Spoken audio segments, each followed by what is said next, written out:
Kecelakaan beruntun di Jalan Raya Padang, Bukit Tinggi Padang, Pariaman, Sumatera Barat menewaskan 1 orang dan 10 orang lainnya luka-luka. Kecelakaan ini melibatkan 2 minibus dan sebuah sepeda motor. Diduga kecelakaan disebabkan Kijang Innova yang melaju dari arah Bukit Tinggi menuju Padang. Minibus tersebut mencoba mendahului mobil Suzuki Karimun namun gagal. Innova malah bersenggolan dengan Karimun hingga Innova hilang kendali dan menabrak sepeda motor Scoopy sebelum menghantam pagar rumah.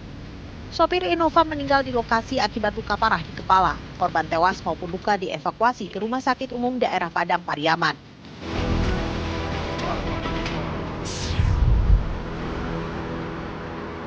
Paket berisi puluhan gram sabu-sabu dan pil ekstasi hendak diselundupkan 2 orang berboncengan sepeda motor ke lapas kelas 2A Banyuwangi, Jawa Timur saat dini hari. Keduanya melemparkan paket narkoba tersebut melalui pagar tinggi. Setelah itu, kedua pelaku langsung kabur. Paket tersebut kemudian ditemukan petugas jaga lapas yang sedang berpatroli di area dalam pagar. Petugas langsung memperketat pengawasan di sana untuk mengetahui siapa penerima paket tersebut. Sorenya, 2 warga binaan berinisial IF dan GPF memasuki area dekat pagar dan mengambil paket yang dilempar. Saat menyadari aksinya terpergok, keduanya panik. Isi dalam paket tersebut adalah sabu-sabu seberat lebih dari 60 gram dan pil ekstasi puluhan butir.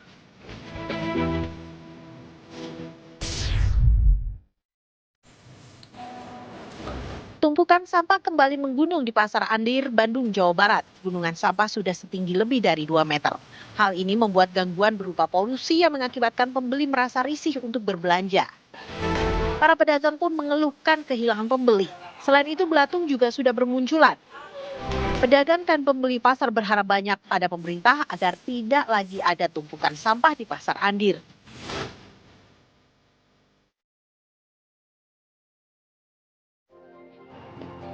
Selamat siang pemirsa, Anda kembali menyaksikan Apa Kabar Indonesia Siang bersama saya Shena Damayana dan juga Celia Alexandra yang akan memberikan Anda informasi penting dan menarik tentunya. Celia, nampaknya ada kabar yang sangat penting hari ini. Betul sekali. Kalau tadi kita sudah lihat ada informasi kilas berita yang akan kita hadirkan di Apa Kabar Indonesia Siang. Tentu kita juga akan menyoroti terkait dengan pemadaman listrik atau blackout yang terjadi di wilayah Jawa, Jabodetabek, Kalimantan dan juga Sumatera yang beberapa waktu lalu sempat dikeluhkan oleh masyarakat. Ya. Nah, ternyata dari polisi Barreskrim Polri sudah mengatakan bahwa ini adalah tindak pidana korupsi dan TPPU, tindak pidana pencucian uang. Wow, cukup kompleks. Tapi sebelum kita membahas itu, Celia, kita akan ke informasi yang pertama terlebih dahulu. Di mana sejak terbakar Selasa lalu, api di TPA Jatiwaringin, Kabupaten Tangerang, Banten, ini belum dapat dipadamkan sepenuhnya.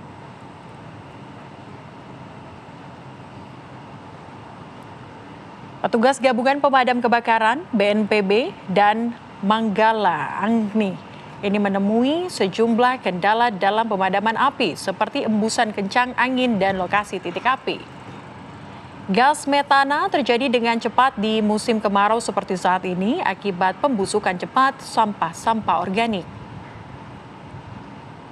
Hingga saat ini, luas area yang terbakar tersisa 3,6% dari total 18 hektar area yang terbakar.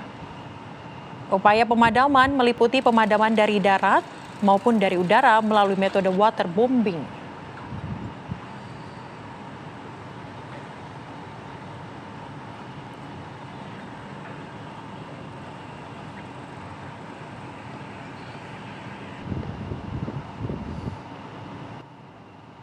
Dari Tangerang, Banten, kita akan bergeser menuju ke Sumedang, Jawa Barat.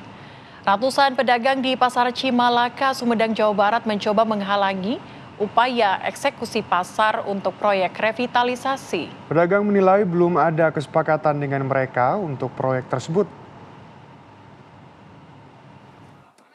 Ketegangan eksekusi proyek revitalisasi Pasar Cimalaka sudah dimulai sejak siang hari.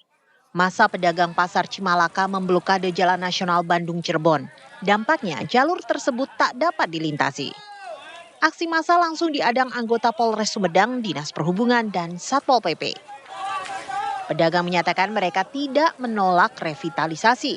Yang diminta para pedagang adalah ruang musyawarah untuk membahas hak pedagang, nilai sewa, ukuran kios, serta mekanisme relokasi sementara saat proyek berlangsung.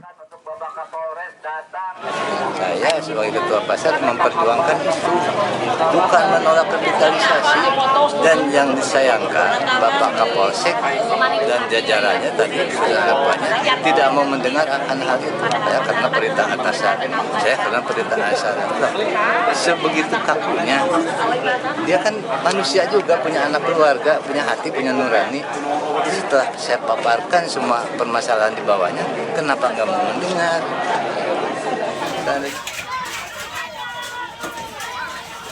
Para pedagang tak mau meninggalkan lokasi dan situasi pun kian memanas. Puncaknya saat malam tiba, bentrokan tak terelakkan. Namun bentrokan tak berlangsung lama setelah petugas gabungan memutuskan untuk mundur. Sejumlah orang dikabarkan terluka. Dari Sumedang, Jawa Barat, Lutfi Setia Rafsanjani, TV One mengabarkan.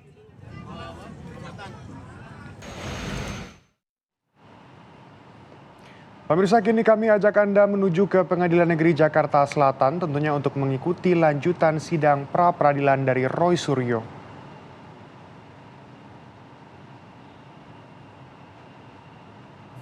Permintaan rehabilitasi sebagaimana dimaksud pasal 97 ayat 3 berhak diajukan oleh tersangka, keluarga atau kuasanya kepada pengadilan yang berwenang selamat-lamatnya dalam waktu 14 hari setelah putusan mengenai sah tidaknya penangkapan atau penahanan diberitahukan kepada pemohon. Pasal 13, ketika penetapan pra-peradilan mengenai rehabilitasi disampaikan oleh panitera kepada pemohon. Ayat 2, salinan penetapan sebagaimana dimaksud ayat 1 diberikan kepada penyidik dan umum yang menangani perkara tersebut. 3, salinan penetapan sebagaimana dimaksud dalam ayat 1 disampaikan pula kepada instansi tempat bekerja yang bersangkutan dan kepada ketua rukun warga di tempat tinggal yang bersangkutan. Pasal 14, ayat 1 amar putusan dari pengadilan mengenai rehabilitasi berbunyi memulihkan hak terdakwa dalam kemampuan kedudukan, harkat serta martabatnya. Ayat 2 amar penetapan dari pra-peradilan mengenai rehabilitasi berbunyi sebagai berikut, memulihkan hak pemohon dalam kemampuan kedudukan dan harkat serta martabatnya. Pasal 15, isi putusan atau penetapan rehabilitasi diumumkan oleh panitera dengan menempatkannya pada papan pengumuman pengadilan.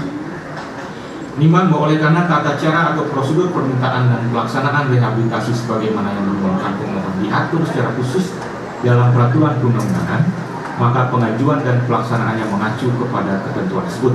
Dengan demikian, permohonan pemohon terkait rehabilitasi yang disatukan melalui permohonan ini sudah sepatutnya ditolak. Menimbang bahwa berdasarkan seluruh pertimbangan yang telah diuraikan di atas, permohonan pra-peradilan pemohon dikabulkan untuk sebagian. Menimbang oleh karena permohonan pra-peradilan dikabulkan sebagian, maka biaya yang timbul dalam perkara ini haruslah dibebankan kepada termohon sejumlah nihil. Mengingat pasal 1, angka 17 dan 18, pasal 33, pasal 17, pasal 19, pasal 21, Undang-Undang Nomor 8 tahun 1981, pasal 106, pasal 170, pasal 361, Undang-Undang Nomor 20 tahun 2025, dan peraturan perundang-undangan lain yang bersangkutan mengadili: 1. Mengabulkan permohonan pra-peradilan pemohon untuk sebagian. 2. Menyatakan penggeledahan yang dilakukan termohon terhadap pemohon berdasarkan surat perintah penggeledahan rumah dan tempat tertutup lainnya nomor SP Rumah Kap 373-6 Romawi Res 124-9/2026 di Reskrimum Polda Metro Jaya tanggal 18 Juni 2026 adalah tidak sah. 3. Menyatakan penangkapan yang dilakukan oleh termohon terhadap pemohon berdasarkan surat perintah penangkapan nomor SP Kap 703-6 Res 1-14/2026 di Reskrimum Polda Metro Jaya tanggal 19 Juni 2026 adalah tidak sah. 4. Menyatakan penahanan terhadap pemohon berdasarkan surat perintah penahanan nomor SP H458-6 Romawi Res 1-14/2026 Res miring di Reskrimum Polda Metro Jaya tanggal 19 Juni 2026 adalah tidak sah. 5. Membebankan kepada pemohon untuk membebankan kepada termohon untuk membayar biaya perkara sejumlah nihil. 6. Menolak permohonan pemohon untuk selanjutnya. Demikianlah diputuskan.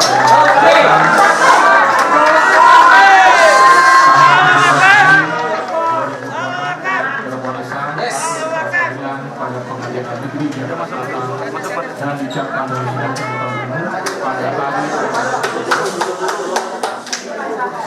oleh hakim tersebut terbantu oleh Bagus Setiawan, Eko Sudiono SIH, Aneka Pendaki, serta dihadiri oleh pemohon dan kuasanya kuasa termohon serta kuasa. Tar dulu Pak, jangan masuk semua. Ya saya tahu, tar dulu. Belum selesai sudah. Bapak jangan langsung masuk. Tar dulu. Tar dulu.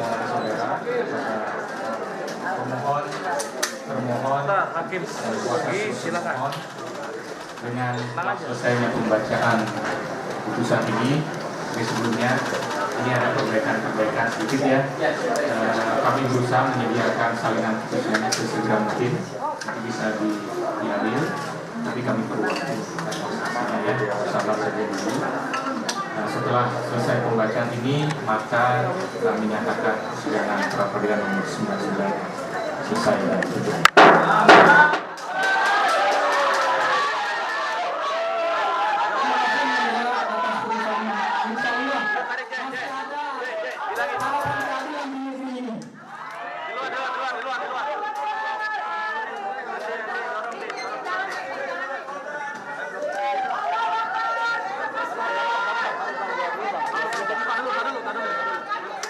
Masih ada harapan keadilan di negeri ini.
Pak, ketinggian Pak, mundur Pak. Woi, media udah blokir, duduk aja. Norak banget.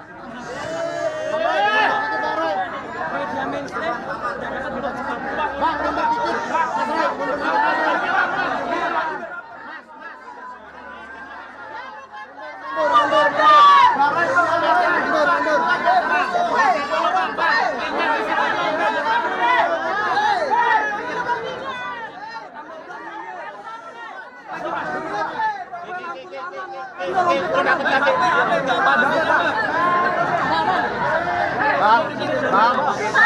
Dari tadi dibilangin. Bapak duduk ke Bapak.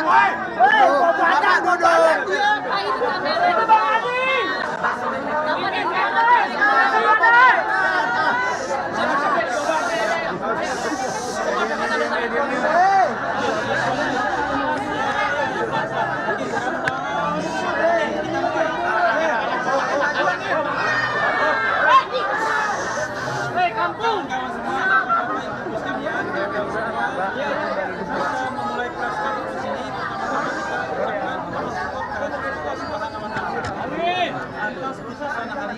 Itu kamera. Menurut kami ini memenuhi rasa ini adalah substantif terlepas dari soal hukum acara yang digunakan, tetapi hakim menggali keadilan substantif dan fakta-fakta yang kemudian berlangsung.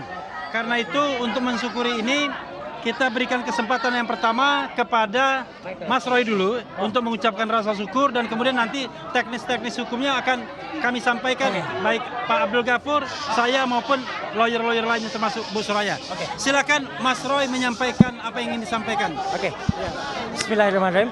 Assalamualaikum warahmatullahi wabarakatuh. Waalaikumsalam warahmatullahi. Ya, pertama-tama alhamdulillah hari ini Selasa 7 Juli 2026 adalah dimulainya babak baru dari hukum Indonesia.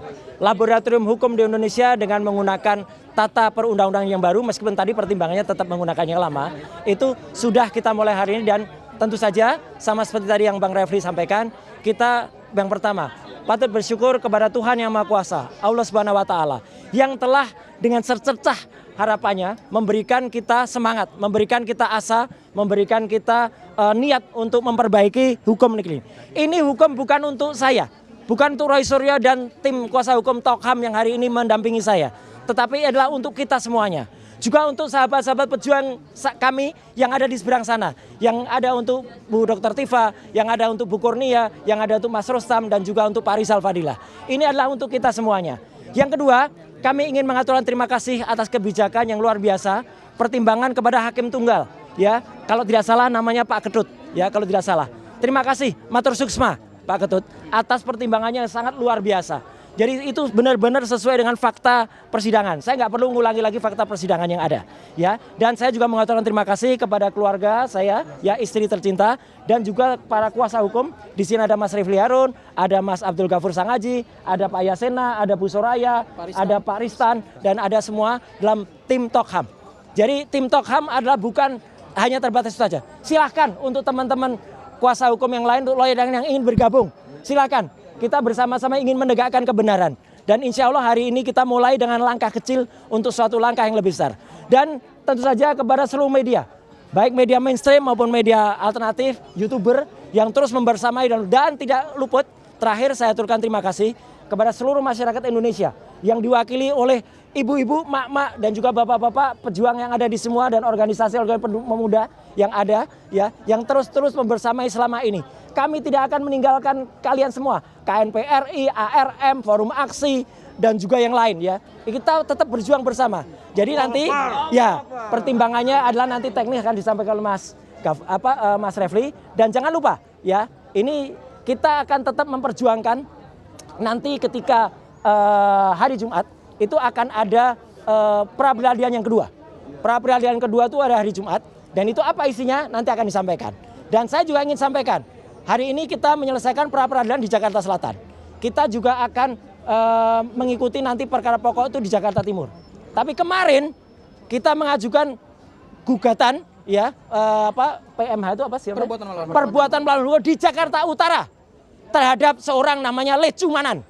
Ya, itu sudah kita daftarkan dan muncul reknya adalah nomor 457/B/per yang APDT yang ada di Jakarta Utara. Kenapa? Karena dia telah melakukan penyelundupan pasal, dan pasal itu ternyata tidak digunakan. Nanti detailnya mungkin Mas Ghafur akan sampaikan. Dan meskipun tadi hakim sekali lagi menggunakan KUHP lama dan baru, tapi dalam surat KUHP baru, maka itu namanya apa? Namanya dioplos. Ya, pasti oplos.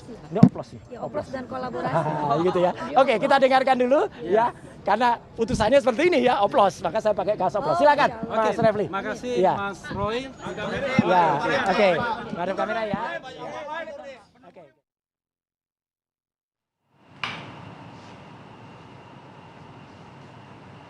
Baru saja tadi kita menyaksikan bersama pemirsa bagaimana kemudian hasil dari sidang pra-peradilan Roy Suryo, bahwa ia dinyatakan menang dalam penahanan yang kemudian sebelumnya dilakukan oleh Polda Metro Jaya. Dan pemirsa, kami harus jeda terlebih dahulu. Saya jeda, kami akan hadirkan informasi terkait dengan korban penganiayaan hingga penyiraman air keras dan cekok sabu oknum polisi Tegal yang mendapatkan perawatan khusus di Rumah Sakit Daerah Gunung Jati, Kota Cirebon, Jawa Barat. Informasi lengkapnya usai jeda, tetaplah bersama kami.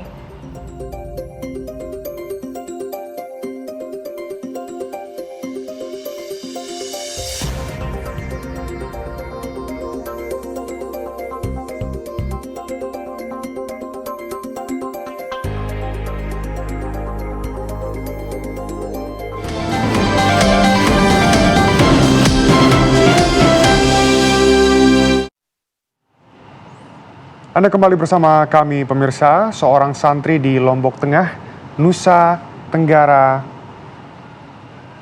Barat pemirsa, ini tampaknya kita akan hadirkan informasinya, tepatnya ini di wilayah Mataram. Berikut informasinya untuk Anda. Tidak bisa gerak. Mau tidak mau, pokok tapi 3.800.000 yang bisa itu. Untuk saat ini termasuk Thank you. tanah saking hendak narak nintek utang. Ini peristiwa yang terjadi pemirsa akhir tahun lalu di mana santri senior membakar 3 santri lainnya. Peristiwa ini terjadi di Lombok Tengah, Nusa Tenggara Barat.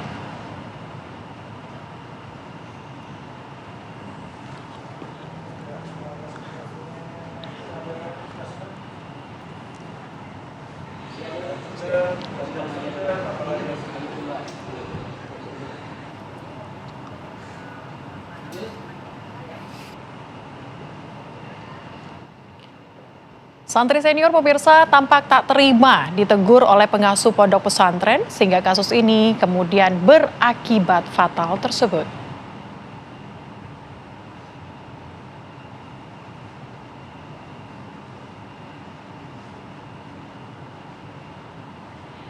Pemirsa, karena dendam, ketiga santri diduga diajak ke sebuah ruangan kosong. Kemudian dibakar menggunakan api yang berasal dari gulungan sampah yang telah disulut. Menurut keluarga, pihak pesantren berupaya meredam peristiwa ini dengan iming-iming pertanggungjawaban. Namun belakangan, pertanggungjawaban yang dijanjikan kepada keluarga dinilai tidak memadai. Keluarga akhirnya melaporkan peristiwa tersebut ke Polres Lombok Tengah. Hal ini agar diproses secara hukum.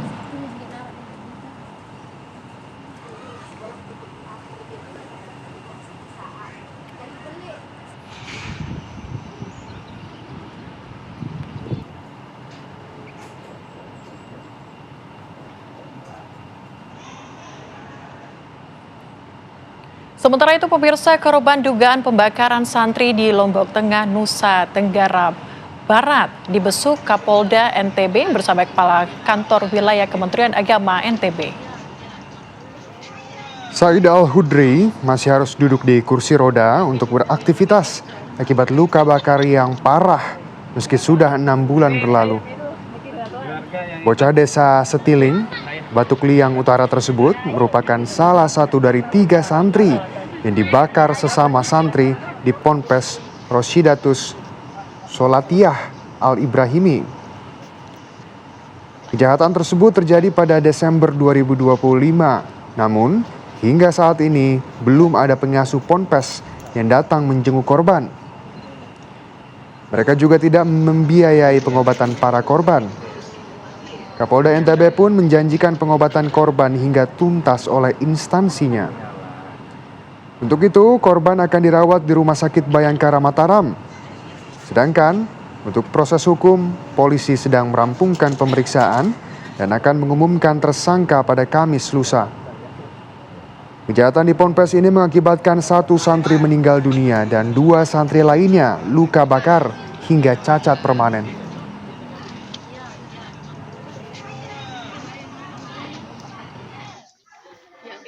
Dasar Polres Lombok Tengah yang di-backup oleh Polda untuk melakukan penyidikan yang insya Allah nanti pada hari Kamis sudah ada penetapan tersangka. Bocoran berapa tersangka kira-kira? Nah, kita tunggu hari Kamis saja. Karena di dalam mekanisme gelar perkara kita tentunya juga mempedomani peraturan yang ada. Kita beralih ke kasus penganiayaan pemirsa, di mana korban penganiayaan hingga penyiraman air keras dan cekcok sabu oknum polisi Tegal mendapatkan perawatan khusus di Rumah Sakit Daerah Gunung Jati, Kota Cirebon, Jawa Barat.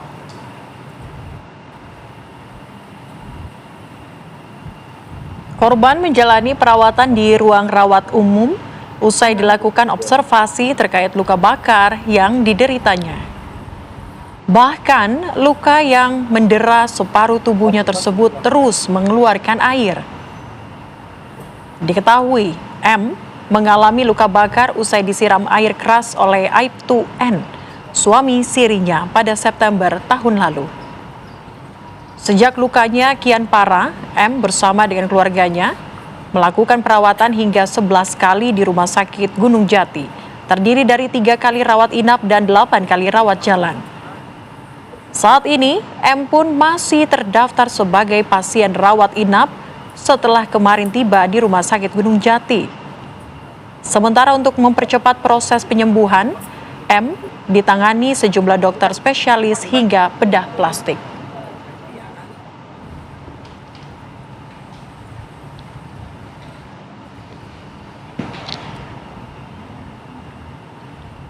Keadaannya stabil, sudah mandiri, makan minum juga sudah, diajak komunikasi juga sudah cukup baik.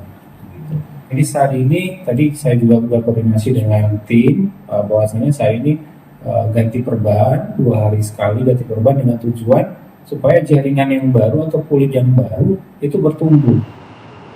Pemirsa, Korps Pemberantasan Tindak Pidana Korupsi Polri meningkatkan status penanganan terkait dengan kasus korupsi batubara ke tahap penyidikan. Usai jeda kami akan hadirkan informasinya untuk Anda, tetaplah bersama kami.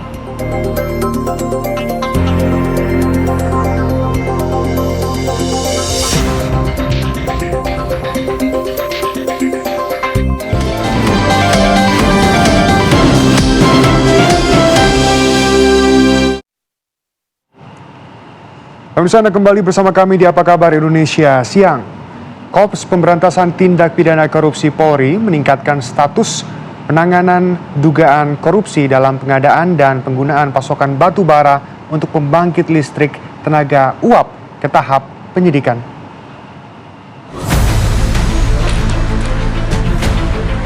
Dari hasil penelusuran awal, penyelidik menemukan adanya dugaan penyimpangan dalam proses pengadaan dan penggunaan pasokan batu bara yang melibatkan 2 perusahaan. Penyelidik menduga terdapat manipulasi dokumen terkait kualitas batu bara yang dipilih, manipulasi kualitas batu bara yang dipasok ke PLTU, serta dugaan ketidaksesuaian antara nilai pembayaran atau harga kontrak dengan kondisi pasokan batu bara yang sebenarnya. Dugaan penyimpangan tersebut menyebabkan terganggunya pasokan batu bara ke sejumlah pembangkit yang berdampak pada gangguan sistem kelistrikan atau blackout di berbagai daerah di Indonesia, diantaranya wilayah Sumatera, sebagian Kalimantan, Jawa Tengah, dan juga Jawa Timur. Kondisi ini juga disebut memberikan dampak terhadap aktivitas perekonomian masyarakat. Sementara itu, kerugian keuangan negara atau kerugian perekonomian negara diindikasikan mencapai sekitar 4 triliun rupiah. Namun nilai pasti kerugian masih menunggu hasil audit investigasi yang saat ini dikoordinasikan dengan instansi yang berwenang. Untuk melengkapi proses penyelidikan, penyelidik akan memeriksa para saksi yang terkait, mendalami dokumen dan juga data elektronik. Dari Jakarta, Bima Sakti, TV One mengabarkan.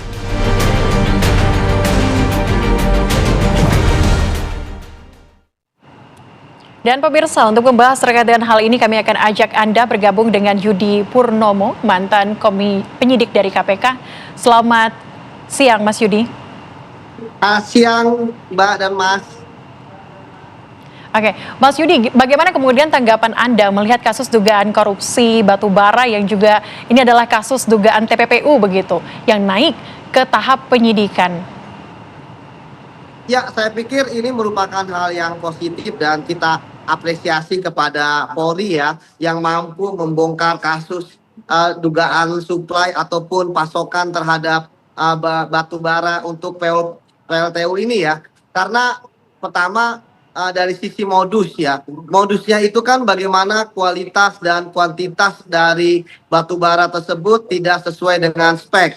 Kemudian yang kedua ya, bagaimana pembayarannya pun juga tidak sesuai dengan kuantitas dan kualitas, sehingga kemudian negara dirugikan. Tetapi bukan hanya sekedar negara dirugikan, sebenarnya akibat pasokan PLTU yang mengalami krisis akibat batubara yang kualitas dan kuantitasnya tidak sesuai dengan dokumen yang ada, masyarakat kan juga dirugikan akibat adanya pemadaman ataupun blackout. Yang kita tahu bahwa dalam pemadaman tersebut masyarakat kan sering mengatakan bahwa mereka rugi dalam berusaha, mereka juga rugi ya dalam beraktivitas sehari-hari dan sebagainya. Jadi ini bukan sekedar kasus korupsi biasa, tetapi kasus korupsi yang bukan hanya merugikan keuangan negara, karena ada uang yang diambil secara tidak sah dengan penyimpangan prosedur, tetapi juga adanya kerugian langsung ya, atau yang kita sebut dengan social cost terhadap masyarakat. Dan kemudian kita juga bagaimana melihat langkah kedepannya. Kontras Tipikor akan melibatkan BPK dalam mengaudit, PPATK dalam menyusuri aliran transaksi yang mencurigakan untuk mencari aktor intelektual, siapa penerima manfaat dari kasus ini ya kan, terkait dengan aliran dana yang kita tahu kurang lebih dugaan kerugian negaranya 5 triliun seperti itu. Dan saya sangat setuju sekali jika ini juga ada tindak pidana pencucian uang karena sudah berlangsung selama beberapa tahun. Seperti itu, Mbak. Baik, negara dirugikan, masyarakat dirugikan. Lalu ini kan kasus korupsi yang besar, Pak. Bagaimana sih gambaran terhadap dugaan kasus korupsi batubara ini masuk ke tahap penyidikan, Pak? Ya, saya pikir penyidik sudah mempunyai 2 alat bukti yang cukup ya, untuk menegaskan bahwa ini adalah tindak pidana korupsi plus juga ada tindak pidana pencucian uang. Artinya dari keterangan saksi-saksi ya kan, juga dari keterangan dokumen ya, fakta-fakta dan sebagainya. Saya pikir penyidik benar-benar sudah menemukan ya 2 alat bukti yang cukup. Nah, tapi ya siapa yang akan menjadi tersangka ya tentu akan kita nantikan ya, hasil dari penyidikan yang dilakukan oleh kepolisian. Dan kita tahu bahwa dari banyaknya saksi yang sudah diperiksa, dokumen-dokumen sudah didapatkan, hasil-hasil penggeledahan termasuk juga barang bukti elektronik, saya pikir saya sangat yakin bahwa dalam waktu tidak berapa lama lagi ya minimal akan ada tersangkanya. Tadi saya katakan bahwa tentu klaster-klasternya ini akan ada ya, mulai dari klaster yang menyuplai batu bara hingga pun pihak-pihak lainnya yang ada terkait dengan PLTU, termasuk mungkin ada BUMN ya yang kemudian terlibat di dalam kasus ini. Seperti itu, termasuk perusahaan-perusahaan yang menyuplai. Begitu, Mas. Oke, kalau bicara soal modusnya, tadi Anda juga sudah sempat menyinggung soal 3 modus, mulai dari kualitas, kuantitas, dan juga penyimpangan terkait dengan kontraknya. Tapi ini kan periodenya berlangsung dari tahun 2018 sampai dengan 2026. Menurut Anda, sebagai mantan penyidik KPK terkait kasus korupsi ini awalnya bermula dari mana? Kok bisa blackout-nya ataupun pemadamannya ini baru terjadi beberapa waktu yang lalu? Betul, Mbak, ini pertanyaan yang bagus ya. Bahwa disinilah titik krusial suatu korupsi itu ketahuan. Ketika tahun pertama 2018, 2019, 2020, mungkin pada saat itu korupsi yang dilakukan sangat rapi. Kemudian misalnya speknya pun itu tidak terlalu jauh dari yang ditentukan. Tapi kemudian ketika mereka menemukan kenikmatan dalam korupsi bahwa ternyata lebih menggiurkan, ya, kemudian akhirnya mereka bermain kasar. Ya, sehingga bisa jadi kalorinya sangat rendah, tidak sesuai dengan spek, karena tidak semua batu bara bisa digunakan untuk PLTU, Mbak. Pasti ada standar-standarnya. Nah, disinilah kemudian ya saya menduga bahwa puncak dari korupsi yang dilakukan itu kemudian berakibatnya pada saat ini. Ini yang disebut dengan trickle down effect dari kasus korupsi. Memang tidak bisa langsung sekonyong-konyong pada saat itu. Nah, ketika kemudian dampaknya terlihat sekarang,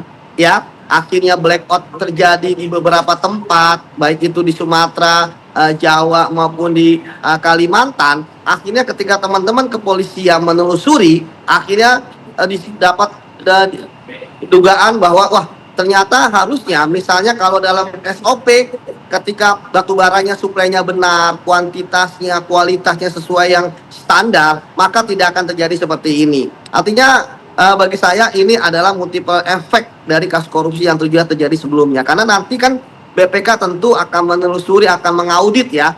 Bisa jadi bagi saya ketika awal-awal 2018, 2019, 2020 itu tidak banyak korupsi yang dilakukan ya, sehingga tidak ada efeknya terhadap pemadaman. Tapi tadi, Mbak, dalam suatu teori korupsi, orang ketika sudah menemukan kenyamanan, sudah merasa aman ketika melakukan korupsi, maka di situ mulai rakus dan kemudian disitulah mereka akan semakin banyak untuk mengumpulkan. Dan ternyata tadi saya katakan akhirnya ternyata mencapai anti klimaks dengan adanya blackout itu gitu, yang kemudian akhirnya memancing penegak hukum untuk menelusuri apa sih yang sebenarnya terjadi, kenapa ada blackout, karena seharusnya tidak ada blackout kalau semua dengan sesuai prosedur, karena kasus korupsi awalnya adalah adanya penyimpangan terhadap prosedur, begitu Mbak. Baik Pak, lalu untuk titik rawan korupsi di tata niaga batubara ini ada di sektor mana sebenarnya Pak? Ya, kalau kita lihat modus yang saat ini saya lihat modusnya karena memang menyuplai kepada batubara ini terhadap PLTU ya, batubaranya ini masih di hilir gitu ya, ini belum masuk, belum dari hulunya gitu kan, artinya ini adalah penggunaan terhadap batubara. Jadi bagi saya sekarang memang harus ditelusuri ya, bagaimana batubara yang tidak memenuhi standar ini bisa digunakan ke PLTU. Apakah memang sudah direncanakan dari tambangnya, misalnya yang bagus diekspor, kemudian yang tidak bagus ini kita gunakan buat PLTU gitu kan. Akhirnya tadi benar, kita akhirnya rugi 2 kali ya. Rugi bahwa yang dibayarkan itu adalah batubara yang kalnya itu sesuai dengan standar gitu kan, padahal ternyata yang datang tidak sesuai dengan standar. Dan sekali lagi ya, ini menarik, penelusuran terhadap perusahaan-perusahaan yang menyuplai ini juga bagi saya sangat krusial ya, baik itu para direksinya, komisaris maupun mereka yang menjadi beneficiary ownernya ataupun penerima manfaat, begitu Mas. Baik, kita tunggu bagaimana kemudian penyidikan lanjutan yang akan dilakukan oleh Barreskrim Polri. Terima kasih Mas Yudi Purnomo sudah bergabung bersama dengan kami pada siang hari ini di Apa Kabar Indonesia Siang. Sehat selalu.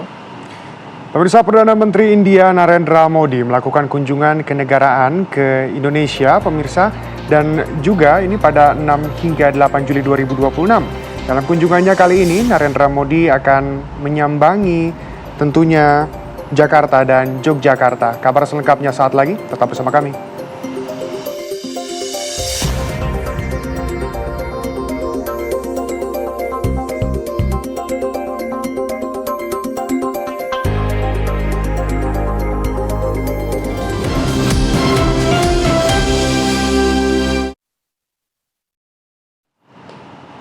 Anda kembali bersama dengan kami di Apa Kabar Indonesia Siang, pemirsa. Perdana Menteri India Narendra Modi melakukan kunjungan kenegaraannya ke Indonesia pada tanggal 6 hingga 8 Juli 2026. Dalam kunjungannya kali ini, Narendra Modi akan menyambangi Jakarta dan juga Yogyakarta.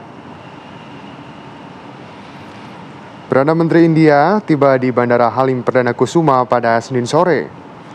Kedatangan Narendra Modi disambut langsung oleh Presiden Republik Indonesia, Prabowo Subianto. Kunjungan Narendra Modi ke Indonesia merupakan kunjungan balasan setelah sebelumnya Presiden Prabowo Subianto melakukan kunjungan kenegaraan ke India pada Januari 2025. Dalam kunjungannya ke Indonesia kali ini, Modi melakukan pertemuan bilateral dengan Presiden Prabowo Subianto di Istana Kepresidenan Jakarta, membahas berbagai bidang kerjasama, mulai dari pertahanan, pendidikan, kesehatan, hingga pengembangan teknologi. Kemudian di hari selanjutnya, pada Rabu 8 Juli 2026, Narendra Modi akan menyambangi Candi Prambanan di Yogyakarta, sebelum bertolak ke Australia yang merupakan rangkaian kunjungan kenegaraan PM India di kawasan Indo-Pasifik.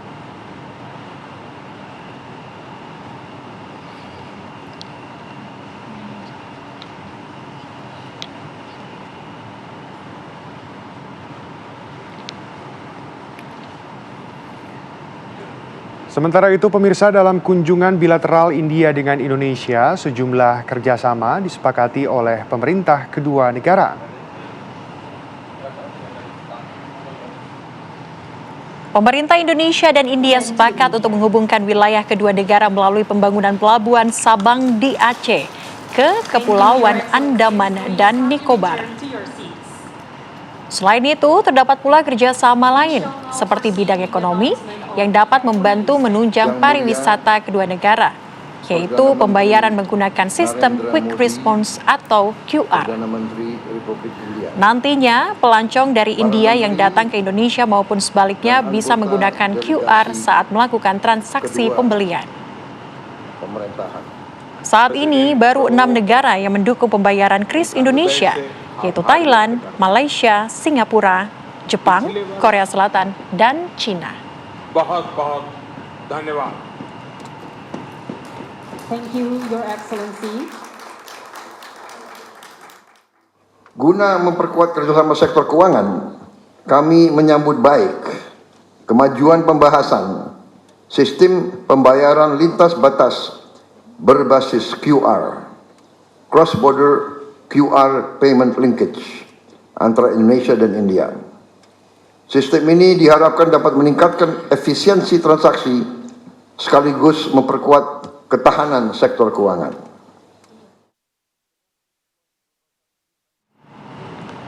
Menteri Luar Negeri Republik Indonesia Sugiono berencana hadir di pemakaman mantan pemimpin tertinggi Iran Ayatollah Ali Khamenei pada tanggal 9 Juli 2026 mendatang. Ketua MPR Ahmad Muzani juga disebut turut menghadiri pemakaman pemirsa Ayatollah Ali Khamenei di Teheran, Iran bersama dengan Menlu Sugiono. Itu akan dilaksanakan pada hari tanggal 9, itu hari Kamis. Kita berencana akan hadir.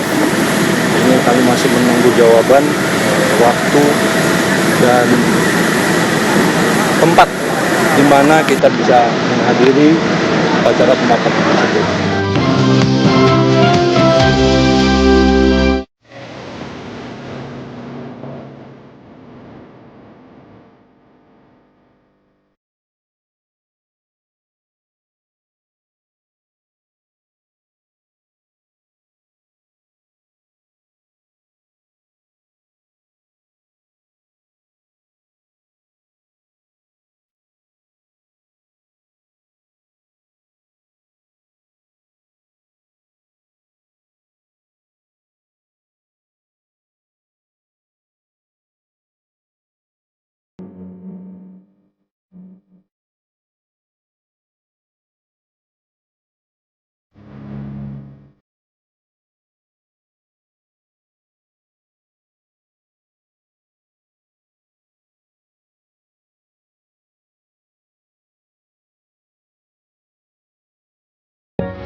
Pemirsa, truk kontainer diduga mengalami remblong saat melintas di Jalan Raya Malang, Surabaya. Ya, 3 pengendara motor tewas di lokasi kejadian, sedangkan 5 orang lainnya mengalami luka-luka.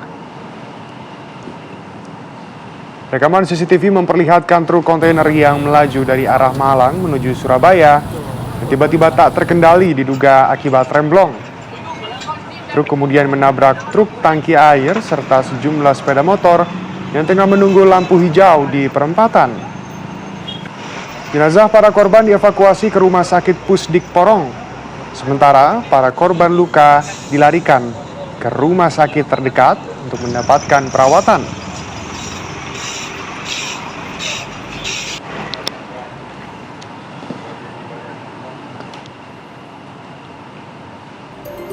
Dan pemirsa, kabar tersebut sekaligus menutup jumpa kita kali ini. Saya Shina Damayana. Dan saya Sally Alexandra, mewakili kru yang bertugas pamit undur diri. Terima kasih dan sampai jumpa.